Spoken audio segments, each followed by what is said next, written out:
Good evening, everybody, and welcome to this week's webinar with the Fathering Project on teenage girls and resilience as part of our theme this July, looking at different areas of resilience and the importance of those in both the lives of fathers, children, and partners. Tonight we have our guest speaker, Daisy Turnbull Brown, and we're incredibly excited to have her speaking to us about resilience. But let me just give you a brief introduction. Daisy Turnbull Brown is the Director of Wellbeing at St Catherine's School in Sydney, where she's been a teacher for 8 years. But she's also taught across school systems, which have included looking at behavioural schools, working with students from varying backgrounds. And before that, she worked in interactive advertising as a producer in strategy and roles of those kinds. Daisy is an accredited Lifeline crisis support counsellor, and she regularly volunteers on the crisis support line. She's also a mother of 2. She holds a combined bachelor's degree in arts and commerce, a graduate diploma of secondary teaching, and a master's of arts in theological studies. Wow, I'm glad I got through all of that.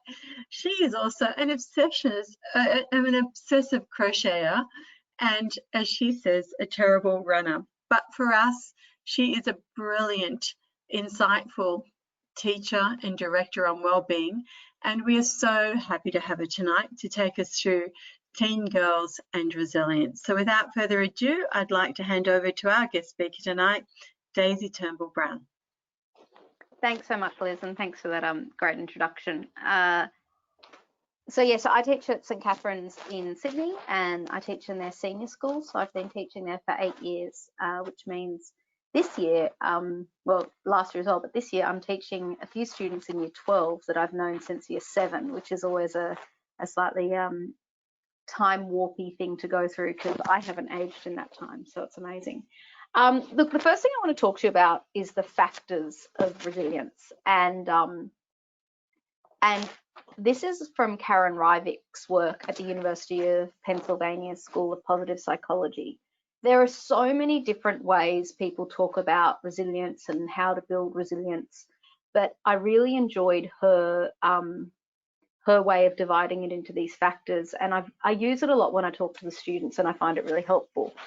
I also want to talk to you a bit about how we measure well-being at school and what we do at our school to promote well-being, because I think often we clump teenagers together as all being exactly the same, and there's a huge difference in what a 12 or 13-year-old is going through and what a 17 or 18-year-old is going through, and those processes and how you can respond to their mental health and their stress and their resilience.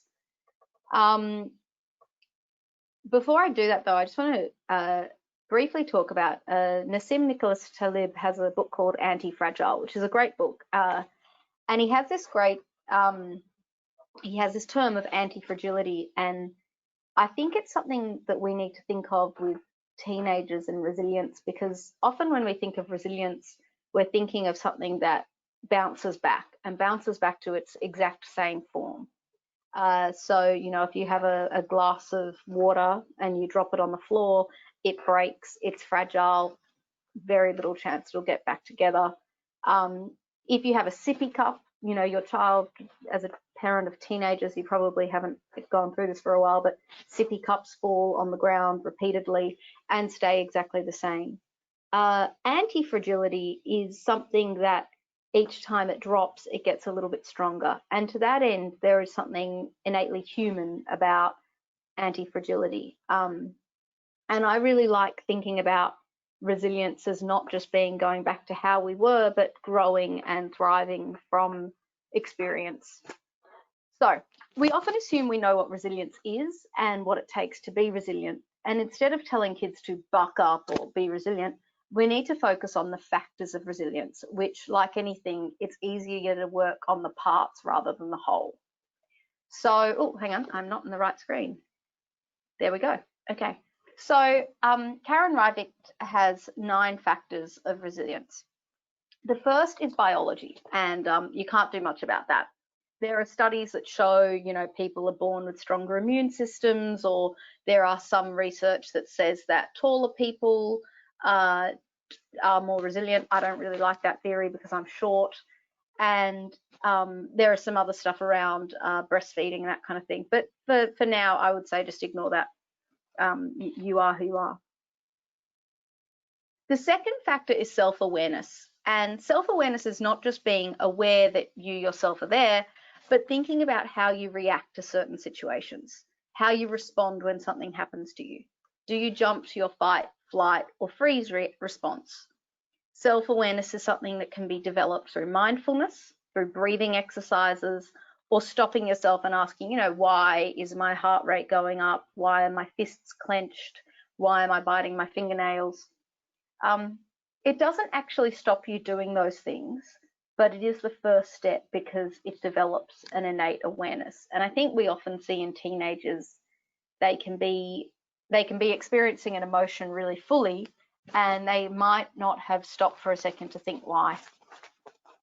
The third factor leads on from that, and it's self-regulation. Self-regulation is your ability to actually change your thoughts. You might get frustrated and you clench your fists. Your self-awareness is being aware that that's how you're responding. Self-regulation is to know to count a few breaths or relax your hands or think about what you might want to do. Self-regulation also works towards goals and grit. Knowing that you can't watch an entire season of Vampire Diaries the night before an exam. It's that ability to press pause and start doing some work. And in that sense, and you'll see this thread throughout, self-regulation is about little practices and little steps that will eventually become a marathon. Mental agility is the fourth factor, and it's the ability to have perspective. It's, what you're actually learning here is how to think about how other people respond to things and to gain perspective on other people. You also develop your own mental agility by thinking about things from different perspectives. So a great idea for this is known as putting it in perspective, where you think about what the best thing that could happen, the worst thing that could happen, and what the most likely outcome is. So if, for example, your boss calls you and says they want to see you right now for a meeting, it's very easy to jump to, well, I'm clearly getting sacked. But then what's quite interesting is if you were to say, okay, well, what's the best case scenario? What's the best reason why my boss might be calling me? It's often not as good as the worst reason is bad. And which is why doing an activity like that when you do start to catastrophize is helpful, because it teaches your brain to kind of have more elasticity in how it thinks positively as well as how it thinks negatively.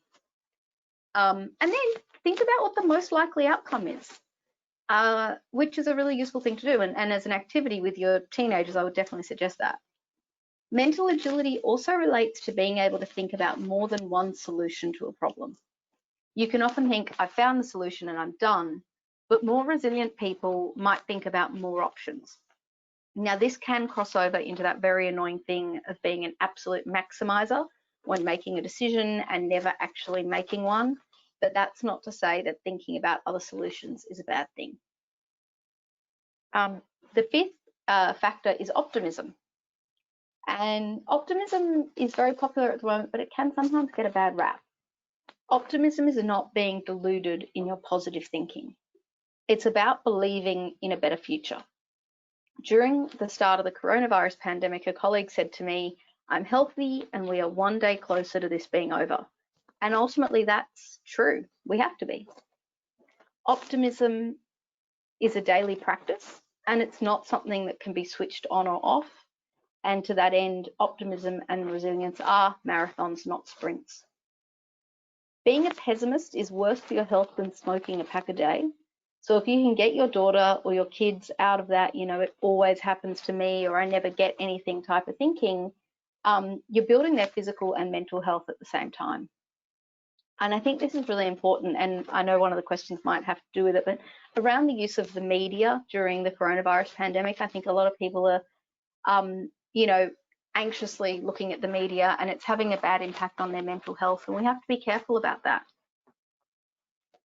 The sixth factor is self-efficacy. And that's really about knowing what you're good at and working with your skills. You're not going to feel good about yourself if you don't think you can do anything. And all kids, all teenagers have strengths.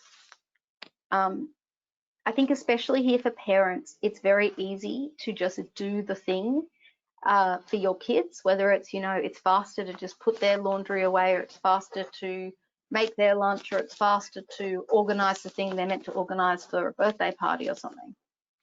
But you're actually removing their opportunity for self-efficacy. We all have things we're good at, and we need to work on them. This is where you might think, I'm not good at maths, or I'm not good at history, but it's about knowing that grit and regulation and mental agility will help you build that self-efficacy, even in those areas you might not be great at, which in turn will help you build your strength. The seventh factor, and I think for parents, this is the most important one, is about connection.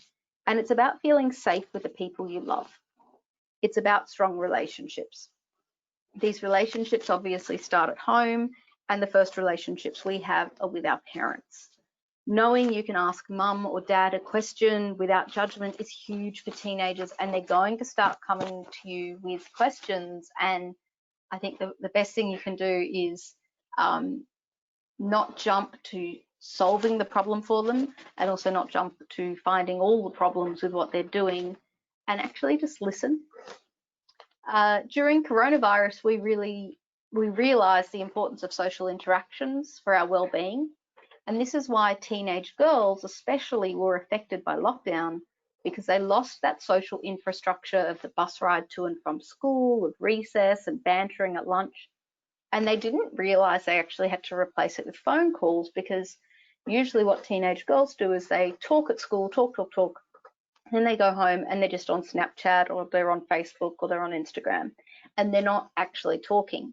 So when you took away that talk time during the day, and it wasn't replaced with talking on the phone, or, FaceTime or Skype or Zoom at night, they didn't realize that they were missing those social interactions, and that there are different levels of quality of social interactions. So we really heavily promoted the girls having face-to-face conversations, lining up recess group chats, that kind of thing. The eighth factor is spirituality. Now, this doesn't have to mean a certain religion. It's about thinking about that which is greater than us.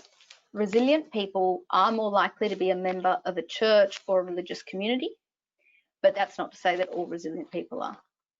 It's a connection within your soul and that which is greater than you, that helps you put things in perspective and understand that there is a greater good, a greater cause, and a greater arc to the world. It is that smallness that makes you feel resilient, because you know it's not just about you. And the humbling nature of life makes us resilient. The power of awe is really significant here. And in a way, Instagram is good and bad for awe. Like, it is a tool that they can use to practice awe and see beautiful things, but they might also avoid experiencing awe by just wanting to get an Insta-worthy picture. And I think that if your daughter is on Instagram, that could be a really good opportunity to talk to them about, truth, beauty, and goodness, and talk to them about things like, what is it about a picture that makes it beautiful, and what is it about the world that makes certain things beautiful. And the final factor is positive institutions. Again, I mentioned people who are members of religious communities often have higher resilience, but also people who are members of team sports or charities. Any organisation that makes you feel more connected, so linking back to the seventh factor, it can help you be a more resilient person. A great example of this is with RSLs. Veterans are part of RSLs, and they connect with each other, and they connect with each other's self-efficacy. So whether or not you are a part of an institution like that, or your family is involved in charity, these are all ways you can promote resilience. So those are the 9 factors of resilience as taught by Karen Ryvick. But I think the thing that is most important for fathers especially is how you develop them, and ultimately all of that has to start with a strong connection. Kids need solid, strong connections with their families, but I'll get to that later. I'm now going to talk about some of the testing we do, and I like talking about this because the graphs are fun and confusing, and I like graphs that are fun and confusing. We're actually no longer using this testing because we've adjusted it slightly, and we're now doing a daily wellbeing tracker. But the data is really relevant for understanding the experience of a teenager. So this was done by ASA, which has a social emotional wellbeing test that our students did once a year for 6 years. So it meant that we actually had, you know, the responses of each cohort over a few years, which was really interesting to look at. What it did do is it proved to us what we've all known for centuries, which is that year 9 sucks.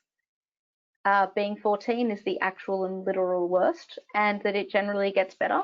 And there are a bunch of reasons for that, but trust me, that's the case. So these are the social emotional wellbeing testing, and you can see here you've got different year groups. So if you look at the yellow line, that was year 9 when they were in 2012, 13, 14, and then that year group when they went to year 10, 11, 12. So you can see the year groups moving. With our survey results, they're based on around 150 statements that students respond in a strongly agree or disagree spectrum. And I group them into Martin Seligman's PERMA model, which stands for positive emotion, engagement, relationships, meaning, and accomplishment. I won't get into each of them in too much detail, or I could at the end, but the only thing I will say is that engagement and accomplishment are very similar, so I group them together. So if we look at positive emotion, you can see a bit of a dip there for one year group in year 9, for the other it was year 10. The first thing I want to say is with this yellow line, that was because year 11 and 12 experienced more stress, and some of the positive emotion statements had to do with stress. But we see this dip in year 9 or 10, and that's in response to statements like, I like who I am, I feel confident, I know I can do the work I'm given. So it's normal to get a dip in this teenage period, and they all come out of it. Relationships obviously are hugely important, and one of the relationships that you're obviously more focused on is the relationships with fathers. This survey doesn't specifically talk about relationships with fathers, but it does talk about relationships with parents, and it's interesting because relationships, again, you see it jumping around a bit, but they're in relation to statements like, I get along well with my family, I get along well with my peers, I feel lonely, I get into trouble, I get along with teachers. Sadly, parents have it the worst. So the first relationship that starts to get a negative response is parents, then teachers, then friends. Then friends pick up, then teachers pick up, and finally parents. So that's pretty standard across all year groups. And I think what it shows is that through parents kind of experience the brunt of these teenage years more than teachers and more than friends. But, you know, it's good to know they come out of it. Meaning is around how students connect with that which is greater than them. It could be through religion or through community groups or being part of a team or being interested in the world. So some of the statements here are things like, I volunteer in the school community, I participate in activities, I care about the environment, I have lots of activities to do on the weekend, or an adult encourages me to give to community.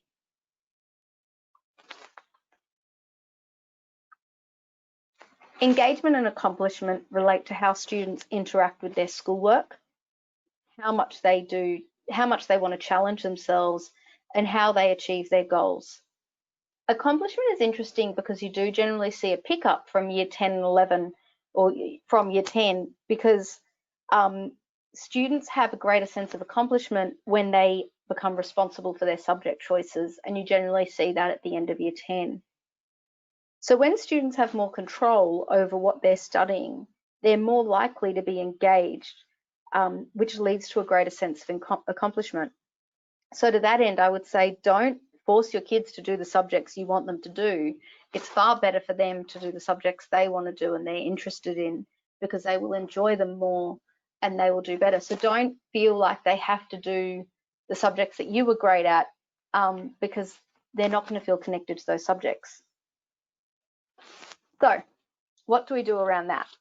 Our wellbeing program at school is based on our school values of integrity, resilience, respect, relationships, and service. In Year 7, we're really focused on developing student belief in themselves through integrity, especially by using VIA character strengths. This is integral because when you hold on to your own character and you know who you are, then you have a strong foundation for resilience. Joan Didion has the quote that I've put up, which I now kind of cling to, which is that character and that willingness to accept responsibility for one's own life is a source from which self-respect springs. And when we're talking about teenagers, and especially teenage girls, you want them to know who they are, and have that strong anchor in themselves, so that when everything else can get thrown around, they stay still and they stay strong. I think here as a parent, it's really important to value your child's character over their sporting ability or how clever they are. And keep an eye on the compliments your kids get, especially the difference between the compliments sons and daughters get. And I know this because I have a son and a daughter. Focus on what makes them them. Focus on what makes them them. Focus on their kindness. Focus on hard work rather than intelligence. Like, focus on stuff they can continue to work on. You know, I love, there's a line that someone put up for International Women's Day last year that said, "You're absolutely gorgeous, and that's the most boring thing about you."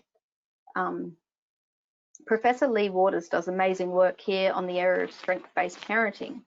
It's very easy in today's world to think our value comes from our job or from our relationships, but our value has to come from within. And when students know who they are, the anchor to that identity is easier to hold on to when they're faced with difficulties. In Year 8, we really focus on resilience and respect, because that's when you can talk to students about things like growth mindset and neuroplasticity before they start rolling their eyes. In Year 9, we continue talking to them about respect and relationships, and we teach them explicitly about how to be a good friend, a good daughter. We teach them how to write thank you letters, which I think is really cool, because a lot of the stuff we teach or we do with the girls is teaching them stuff that I think we often just expect kids to know how to do. And we can't expect them to know it if they haven't been taught and if it's not a thing that's done anymore. You know, there is a difference between a thank you letter and a thank you text. In Year 10, we focus on service through charities, and we also have a service program for Year 10. And we also set goals for their careers, and we do career testing. In Year 11 and 12, a lot of it is around practicing these skills in the future through work, but also stress management strategies like mindfulness. And we also teach them about positive relationships. We have education programs around safe partying and also around domestic violence. So that's what I guess being a teenager is like, and about what we do at school. But back to what parents can do, and especially fathers, I think it's a really interesting area. Think of those 9 factors and how you can promote each of them, other than biology, obviously. You know, do you role model good self-awareness when you talk about your day? Do you practice gratitude? Do you give your children opportunities to practice self-regulation by letting them get upset and resolve the problem? Do you reward mental agility, or even role play with them ways of seeing things from other people's perspectives? And I would say sibling arguments are a great way to start here. When your kids get into that rut of being pessimistic, do you try to pull them out with optimism, or do you try and pull them out with guilt? Because guilt doesn't work. You know, saying things like, "Oh, when I was your age, I had to, you know, walk 10 miles in the snow." It doesn't help a kid. Neither does ever saying, "Just buck up, you know, get over it." Instead, call on their strengths and think about what your child's strengths are. So, you know, I remember when you struggled with X when you were 5, and you're so good at that now. This works with self-efficacy as well. Work with their strengths. My son is 6, and he and I are working on him tying his shoelaces. And we made a deal that he has to try every time he puts them on at least 3 times, and then I'll help afterwards. And he's getting there. It's hit and miss, but Sometimes he's happy to be frustrated and sometimes he's not. But he told me the other day that he was in the learning pit, and that's when it's most difficult, but he'll get out, and I thought that was awesome. It's awesome because he had the language to talk about the difficulty of it, and it was awesome because he already could see that being in a difficult situation and struggling is part of learning. Jonathan Haidt has this great quote that the role of a parent is to work yourself out of a job. Self-efficacy is also about promoting autonomy as much as possible. Start getting your kids to do things, not heaps, and don't start all at once. But in Csikszentmihalyi's theory of flow, they talk about this thing known as one-step challenges. So what can your kid cook? What's something that's a bit more difficult, but not necessarily MasterChef level? Teach them that. Like just make sure even the chores they're doing aren't totally, I guess, robotic. Make sure they're challenging themselves a little bit in what they're doing. Think of where you want your child to be when they leave home, and when are you going to teach them or talk to them about all those skills? Are you just expecting them to learn them by osmosis? And what did you learn by osmosis, and what were you taught? And work with their strengths to help build autonomy. Work on having rituals as a family, but also one-on-one with your kids so you can have conversations with them. My son and I read Harry Potter together, and we stop for 10 or 15 minutes most nights and just have conversations about his day and about friends and playground issues, and then we go back to reading. It's really important to have that before your kids are real teenagers and you're not trying to retrofit it. So whether it's going for walks or playing board games or whatever it is, make the time to do that. And if you do have a kid who's 15 or 16 and you don't have that time or that ritual set up already, learning to drive is a very stressful but good way to build up that opportunity. Sitting in the car talking, both facing the same direction, hopefully not hurling across stop signs, is an awesome opportunity for chats. And to that end, walking is always great, and we all know that. With spirituality, it really is a personal choice how you help your child connect with the world in a greater sense. And similarly with positive institutions. It might be that your family is already a member of a surf club or a church, but if you're not, consider how you could develop those connections within your community. And I love this quote by Abigail von Buren, which says, if you want children to keep their feet on the ground, put some responsibilities on their shoulders.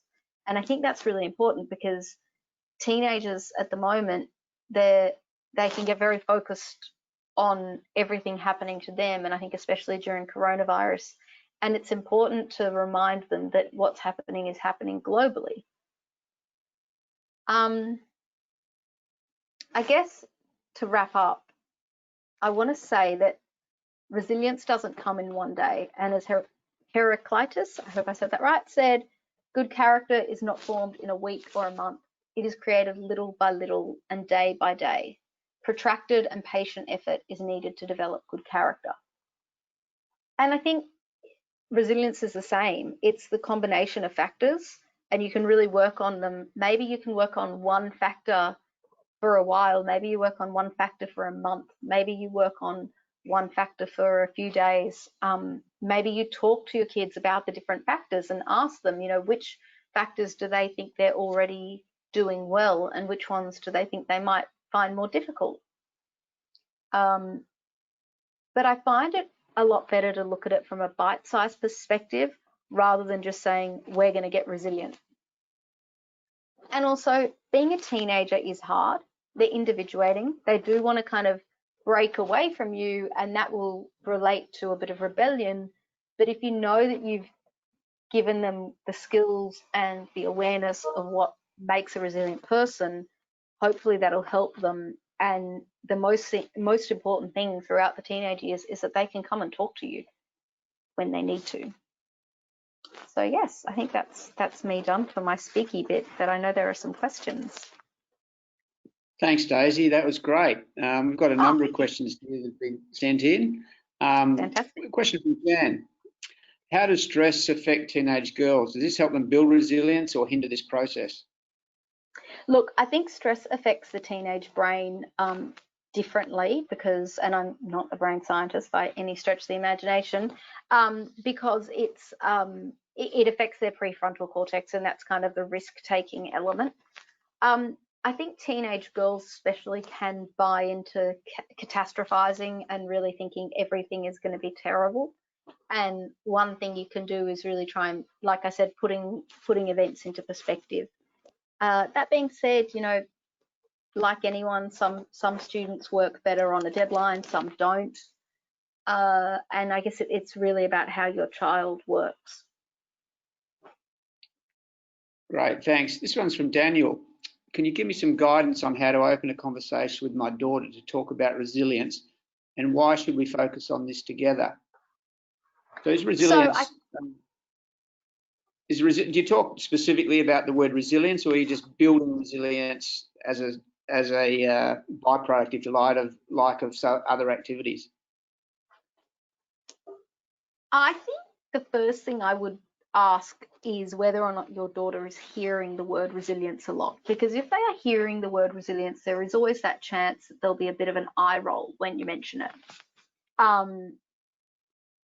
And instead, I would really focus on breaking it apart into the factors and building up those elements that build into resilience. So if you want to have a conversation with your daughter, maybe talk to them about, you know, how connected do they feel about people in their life. You know, Steve Biddulph has this great theory around teenage girls needing a feisty older woman in their life, you know, an auntie or someone like that. Maybe ask them who that person is and talk to them about whether or not they feel they can talk to, you know, that auntie or friend. Talk to them about what they think they're good at, like look into those different factors of resilience, and that's where I kind of say do it bit by bit or do it little bit by little bit, and that will help hopefully. This one's from Peter. Understanding resilience is something new for me as a dad. If there were 3 key things I could focus on, what would you suggest? So I reckon for a dad especially, the most important ones are connection. I think just knowing that you've got a good relationship with your daughter, and I think self-efficacy and knowing that your daughter is working with her skills, that she knows what her skills are and you know what her skills are.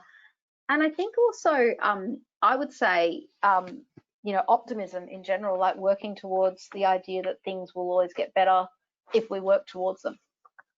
But there's heaps, you know, there's so much that you can build on, and there's so much you can read around resilience. But I think if you focus on some of those factors that really speak to you, and, you know, hopefully when I was reading them, you were saying, oh yeah, that one's something, yeah, I can see that in my daughter. If there are some that connect with you personally, then work on them, because I think that's where you want to see the growth. And I think often, and Lee Waters, who I mentioned before, she does a brilliant job here. We often look at our children and we think of the, you know, the holes or the weaknesses, and we want to fill them in. But actually the better way to do it is look at what their strengths are and how can they use their strengths to, I guess, fill in those gaps rather than focusing on what's wrong. You know, if your child is really brave, then how can that help them in socially awkward situations? If your child is kind, how can that help them if you feel like they don't have heaps of friends? Work on what their strengths are and what is innate to them rather than trying to fill in gaps. This is from Simon. Would you recommending role play as a way of building resilience and dealing with friends and the like? Yeah, I'm a massive fan of role play, and I know that teenagers are not always a fan of it, but I always try and build it into what we do in our wellbeing time. So we have groups that are around like 15 to 20 students, and often I give them role play. And what I find is maybe 20-30% of the students are into actually doing the role play, but they all benefit from seeing it played out. And I think you've just got to embrace that it's going to be really lame and do it anyway. And it's helpful, you know, and even I would suggest talk to your kids about how role play might help you, you know, if you're having a difficult situation at work or something, talk to them about how talking it out at home or practicing a conversation or writing down what you want to say is a helpful skill, and that role play is not something that you just do because, you know, your teacher wants to fill half an hour. Okay, this question's from Eva. Thanks, Eva, for this one. Thanks for bringing your focus to resilience and teenagers. I'd like to ask, how do you distinguish between stress that's good for them and stress that really tips them over the edge, and at what point should a parent step in? Yeah, look, I think this has to do with what you know of your own child, and what levels and peaks and troughs of stress they go through. And I know that's not a terribly helpful answer, but I would say that I think generally in parenting these days, we are too quick to step in when we see our kids experiencing some form of stress. But also when we do step in, and you see, you know, sometimes I hear students saying they were crying because they had too many assignments due or something. When you do step in, when you notice your child is really stressed about something, it's very easy to just want to fix it for them and shoot off an email to school, you know, she won't be able to get her work done. But actually, I think it's about stepping in as a coach rather than a boss and being like, okay, so what's the problem? You tell me what the problem is, and how do you think you can solve it? What are you going to prioritize? How could you manage it? How have you dealt with this in the past is a good one. Like, this is probably not the first time they've experienced stress. So if they've dealt with it in the past and they know what works for them, go back to those coping strategies because they will help again. Yeah, so work through experience, and remember that stress, like, I'm not saying just let your kids, you know, stress out in the corner of the room, but remember that going through that experience of stress helps us get better at managing stress. And often, the other thing I would say is when a kid is really stressed, and it doesn't matter if you're talking about, you know, a 4-year-old or a 16-year-old, or even an adult, when you're really stressed or you're really frustrated or you're really tired, that's not a teachable moment. Sometimes you just got to help them get through that moment. And then maybe once the assignments are done, or once the exam's over, or once the, you know, stressful friendship thing is done, you can say to them, hey, you managed that pretty well, but let's have a chat about how we can not get so stressed the night before an exam. Don't have that conversation the night before the exam because no one's listening. Thank you. And question from Steve, it's around COVID. Steve's got a daughter doing a final year at school, and the question is, how would you suggest we assist her with positive messaging to stay focused and happy? Look, I think it's really hard for year 12 this year. I think it's really hard, and I have 2 year 12 classes, and it's been a real roller coaster for them. I think I would focus on that she is doing everything she can. You know, I assume she's socially distancing. She doesn't need to do anything to change her behaviour. So, you know, you're doing everything right, hon. You're staying safe and you're focusing on your work. And I know it's really hard. You know, do as much as you can. The other thing I would say is that everyone in year 12 in the whole world is in the same boat right now.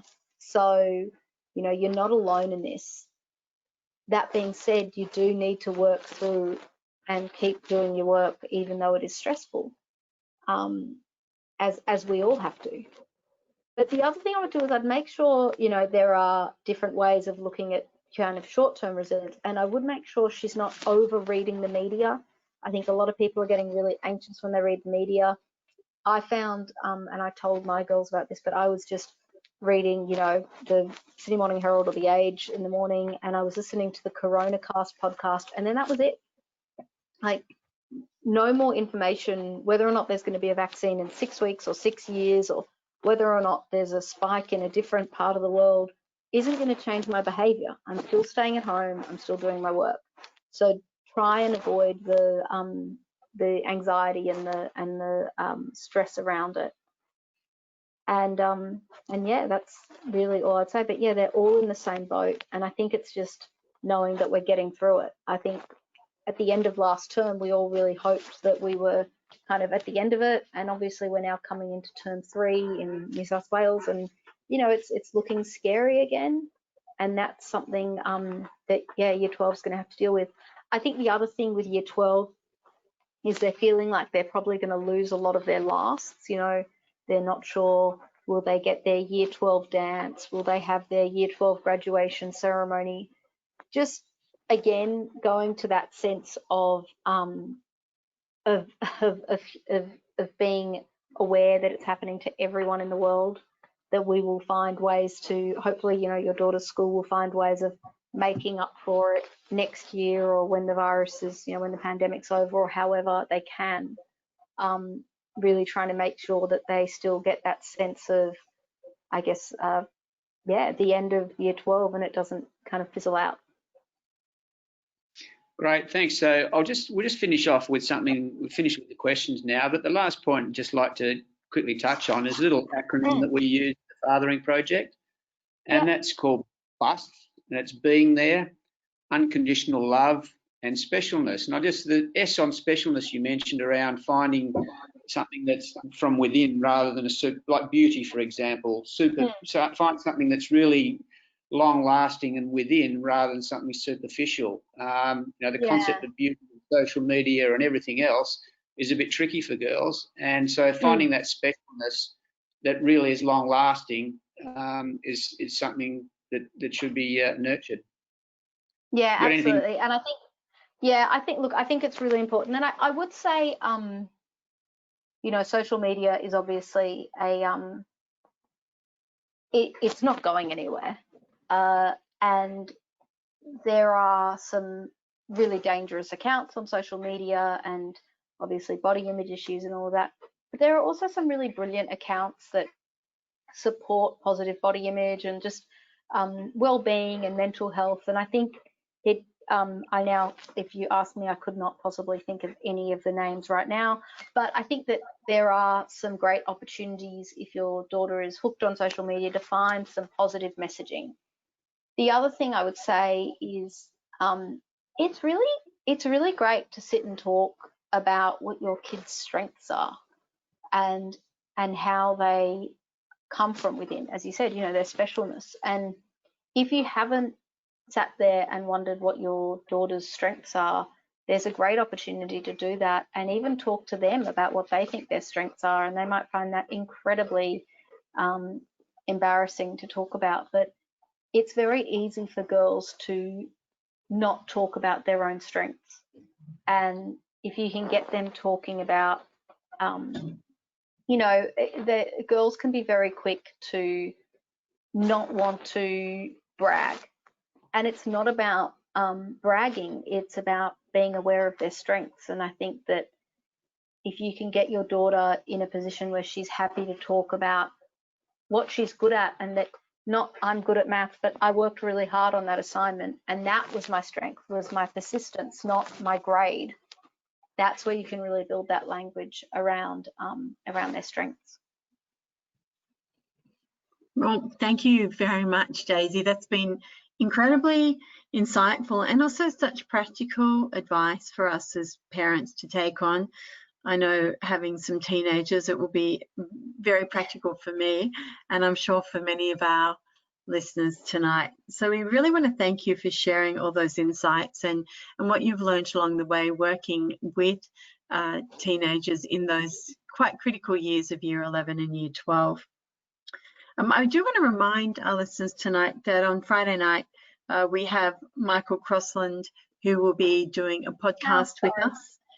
And then we will also have a special feature on helping children through HSC with Dr. Tim Hawke coming out next week.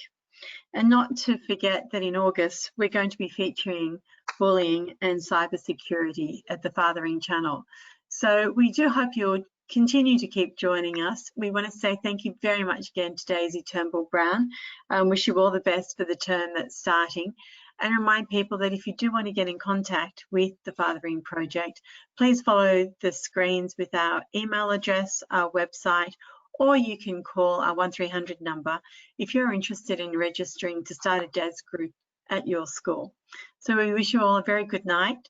Thank you again to Daisy Turnbull Brown, and we'll look forward to connecting with you all again next week. Thank you, everyone, and good night. See.